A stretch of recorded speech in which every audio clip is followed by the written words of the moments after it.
This is David Barton with another moment from America's history.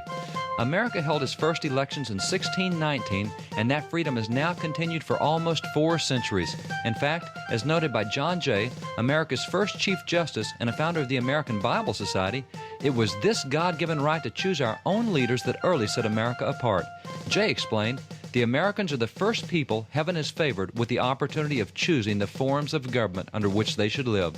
Since this right to choose was heaven bestowed, then we were to be good stewards of that right. As Jay reminded us, Providence has given to our people the choice of their rulers, and it is the duty, as well as the privilege and interest of our Christian nation to select and prefer Christians for their rulers. As this election time approaches, remember to wisely exercise your God-given right to vote. For more information on God's hand in American history, contact Wall Builders at 1-800-8-REBUILD. Let the torch of freedom burn.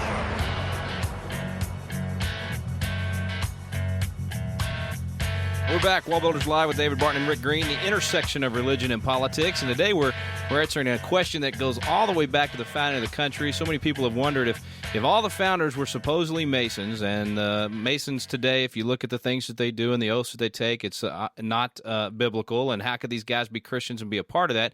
And David, you've already really answered the question of were all the founding fathers Masons? Obviously not, and you go into much more detail than we did on the program in your book, The Question of Freemasonry and the Founding Fathers, and I want to let people know that'll be on the website today. You have a link where you can go learn more about that at wallbuilderslive.com, but you go really into details there as to who was and who wasn't, but just for sake of percentages, you said 1 out of 6 of the signers of the Declaration, really a small percentage of the founders that were actually involved in Masonry. Before we went to the break, you were about to answer the question of, okay, what about those guys? Does that mean that everybody involved in Masonry back then was not a Christian? But I have to say something else even before we go there. Sure.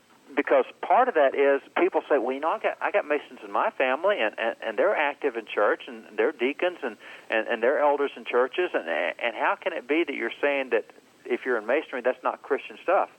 And what happens is I wrote 25 years ago a book that really outed Masonry and what they said, because I used only their writings, and I put down from their own writings what they said about Jesus, about Satan, about the Scriptures, about all these things, Orthodox Christianity, and I put down what they said, and I put a Bible verse right beside it. And it was just column by column, and it was real clear that they are absolutely against the Scriptures in many areas. Now, having said that, I did a ton of radio programs on that and call-in programs across the nation. It was a really hot issue 25 years ago. And all these Masons said, well, we don't believe that. And the question I asked every one of them was, have you ever read the books you were given at initiation? Well, no, but we wouldn't believe that. I said, now, what I did was I documented your initiation books. I gave you page numbers. I gave you everything about it, and you've never read it, but you're telling me it doesn't say that. Well, I don't believe that. Wow. Well, it doesn't matter whether you believe that. Have you read the books you were given? And what you find is that a lot of times guys who are members of churches will be in Masonic lodges, and they say, well, we don't believe that. And so I'm not saying that if you're a Mason you can't be a Christian. That's not it at all. But I am saying that Masonry as an organization holds positions officially that are clearly against the Scriptures. They clearly are against Jesus Christ. They clearly say that all roads lead to heaven, that Jesus is not the only way. They're pluralistic. They're deistic. That's why they have the great architect of the universe. He's the God which all faiths can meet. There's no name on that God. I mean, they say these things. So having said that, people say, well, I've got Masons in my family. Does that mean they're not Christians? No, I'm not saying that. I am saying the organization holds bad positions. Now, the question is, when did they get those positions? Well, you know what, before you go there, one of the things you pointed out in the book that really jumped out at me was how much of it's almost territorial. In other words, if you look at the lodges that are in the Bible Belt, most of those lodges, you don't hear a lot of this dogma that you're talking about right now. And so, you know, my grandfather was a Mason, and others the same way. I got a lot of friends and a lot of people that say, well, does that mean they're not Christians?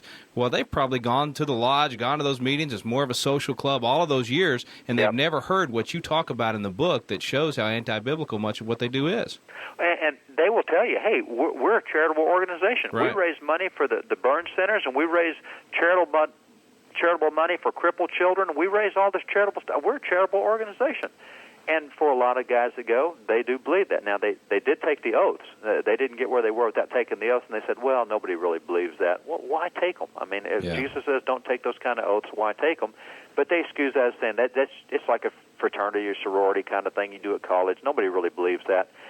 Well, that may be, but again, particularly across the Bible Belt, you'll find that most Masonic lodges are made up of deacons in Baptist churches and leaders in Methodist churches, and I mean, it's church folks by and large. So again, now I will tell you this: if you're in Europe and if you're a Freemason in Europe, you do know what's believed over there.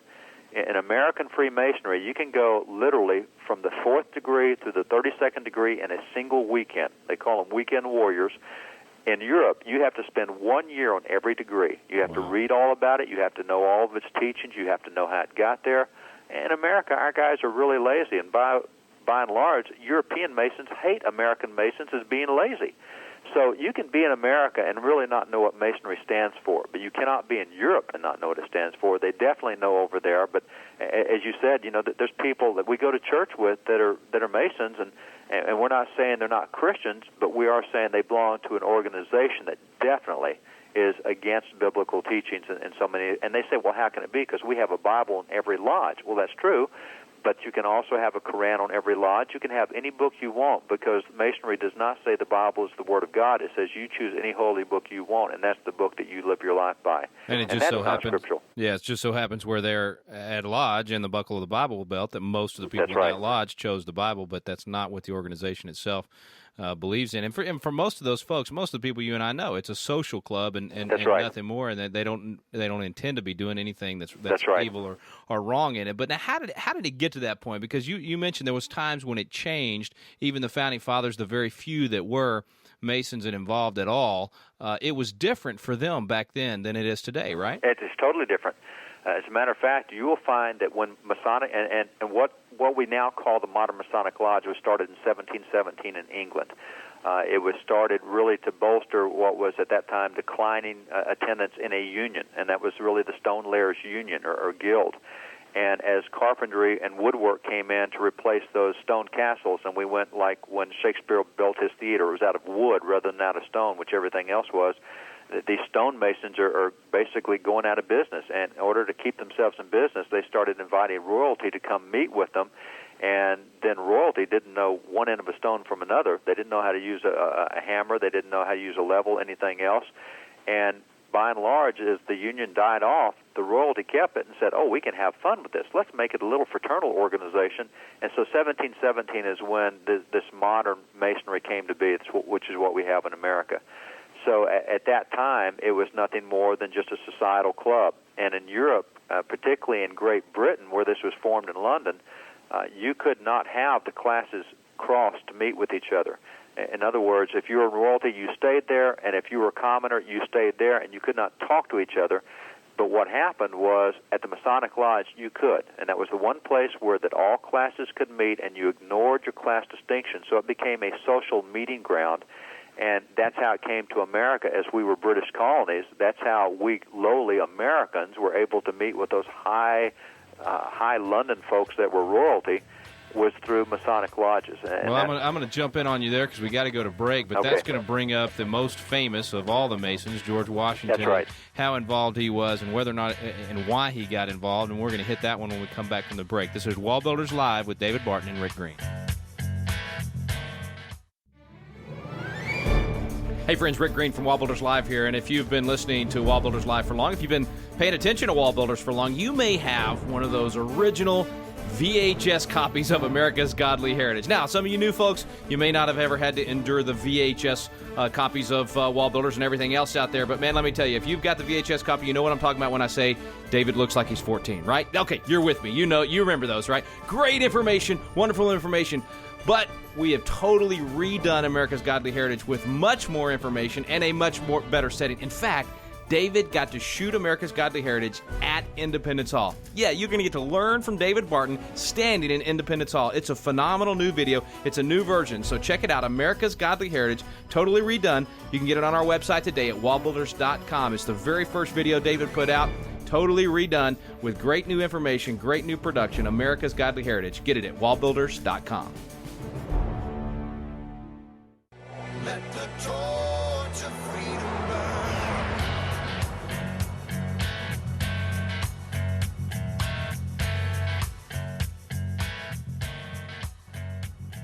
And we're back, Wall Builders Live with David Barton and Rick Green. Our subject today is Freemasonry. Were the Founding Fathers Masons? If so, how many of them were?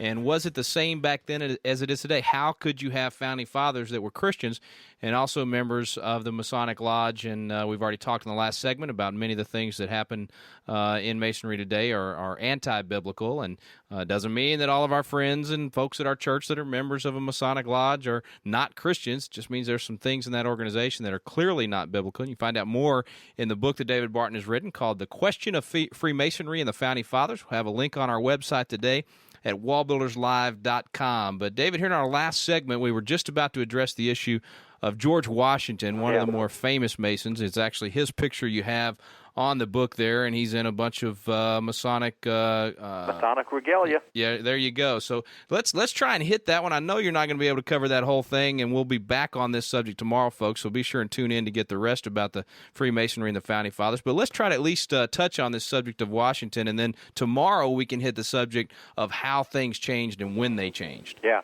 You know, as we went out, we were just talking about the fact that what British Masonry was a way that all classes could meet together.